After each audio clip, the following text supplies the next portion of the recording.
Hello everyone, welcome back to Dawn for Life. Today I'm going to talk about a topic that I've never touched before on this channel, and it's about relationships. A little bit about my background. I've been in 3 failed long distance relationships before I met my now husband, and I obviously didn't really believe in long distance relationship, and he didn't believe in long distance relationship as well. But today I'm going to share with you the things that we've experienced and what I thought actually helped make our 4-year long distance relationship work.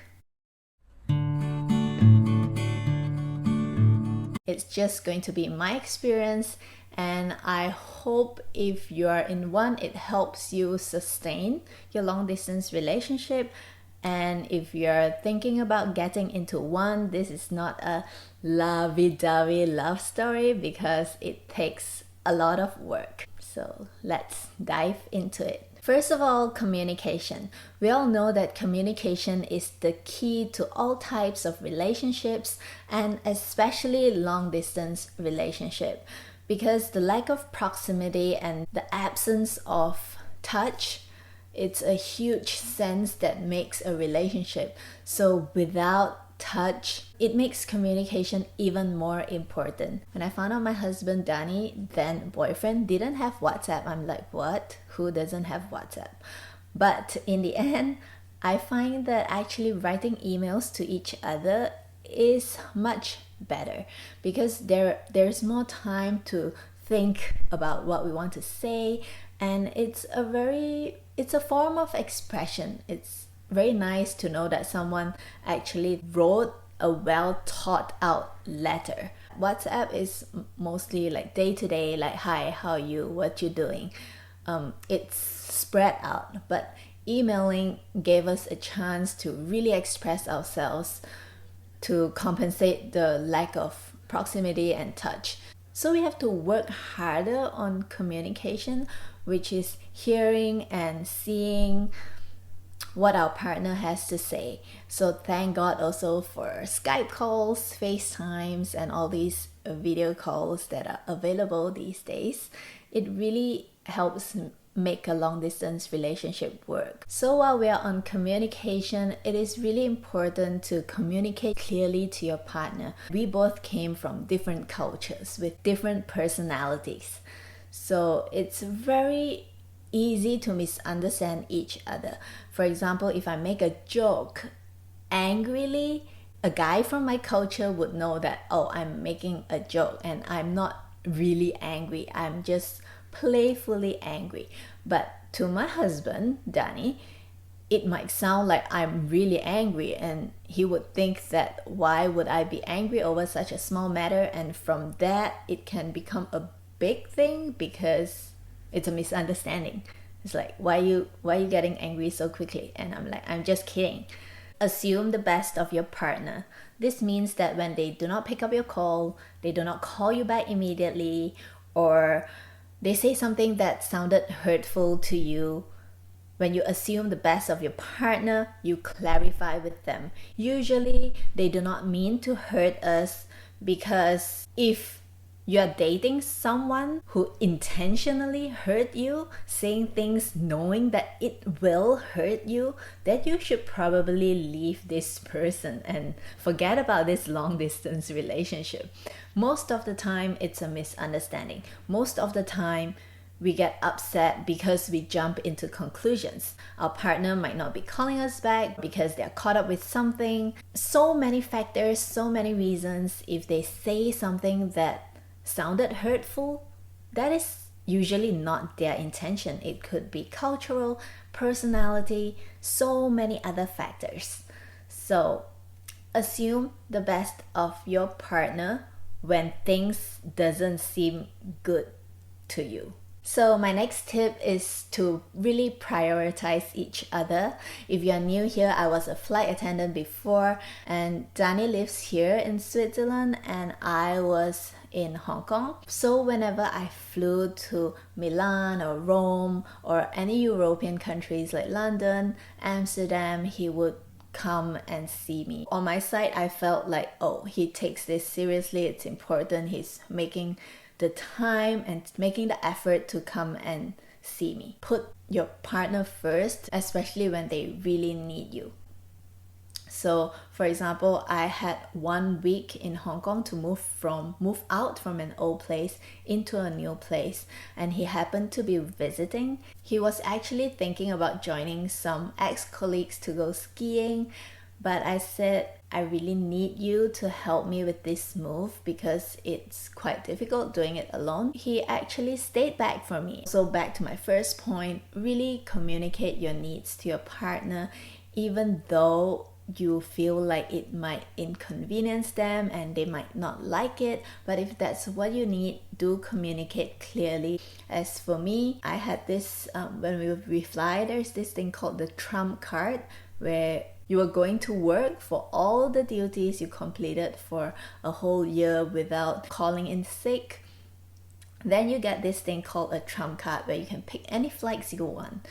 And Rome didn't happen to be the best flight to pick, but I knew that Danny loves Rome. He studied there for a year and it was his birthday, so I used the trump card, flew to Rome to celebrate his birthday with him there, and it was wonderful. So prioritizing your partner doesn't have to be such big things.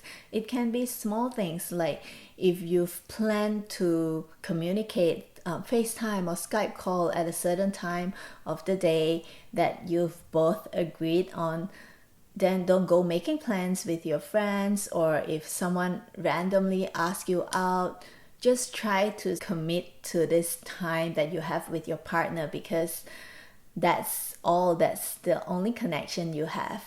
We should really prioritize our partner in a long distance relationship to make the other person feel like, okay, this is our time and we make it happen as much as we reasonably can. Having said that, prioritizing your partner, it doesn't mean that we stop living our lives, because it is also important to support our partner's personal growth and continue living our own lives and growing as an individual. So for example, with Danny, when I was working in Hong Kong, he went to Thailand for 10 straight days for a meditation retreat where he gives up his phone and computer and everything. So it's just being silent for 10 days. And I supported him. I miss him dearly, but it was very difficult to not contact and talk for 10 days. But I support his need to grow personally, and I deal with it by writing in a journal, pretending I'm talking to him. So if your partner wants to do something like that, keep supporting them, because personal growth is important whether you're in a relationship or not. And as for me, I really wanted to do yoga teachers training, and instead of going to see him, I spent a month in India doing my yoga teachers training course. So continue to grow, continue to support each other even when you're apart. And finally, communication is important, but some days you just have nothing to say. This is quite a tragic moment for a long distance relationship, because that is, like I said before, what keeps you together, communicating and sharing your life through hearing and seeing. But what do you do when you have nothing to say? So the next 2 tips will give you an idea on what you can do. For us, we are both Christians, so we decided that we should pray together. And till this day, I think that is what kept our relationship strong and what kept us going. Because when you're so far apart for such a long time, there's really nothing to connect you, because you can't be talking about what you eat, what you did today. Sometimes at the end of the day, I'm so tired from work, or he's so tired from work. There is really not much meaning in replaying the day to our partner, because Sometimes it's just not interesting, it's not eventful. When you run out of things to talk about, it's really important to have something that holds you together. For us, it's prayer. And if you do not have a religion or if you do not pray together, I highly suggest reading a book together, something that you are both interested in. So read the book separately on your own and discuss it through the calls, so you will not actually run out of things to talk about when you have something happening in common. It's not like when you have nothing to talk about, then your relationship is doomed. Sometimes you just have nothing to talk about. It's normal, and sometimes you just don't feel like talking after a hard day's work. So don't panic if you have nothing to talk about. It's not the end. It's not like you have nothing in common anymore. There are ways to fix it. When it comes to long distance relationship, it's not about whether your partner believes in it. It's not even about whether you believe in it. At the end of the day, it boils down to whether two people are willing to put in the time, the commitment to really want to make this work. So if you're in a long distance relationship, I wish you all the best, and I hope that these tips I've shared from my experience would add value to your current long distance relationship, or if you're thinking about getting into one, will help you decide whether you're willing to put in the hard work. It's very tough, but it's also worth the shot with the right person.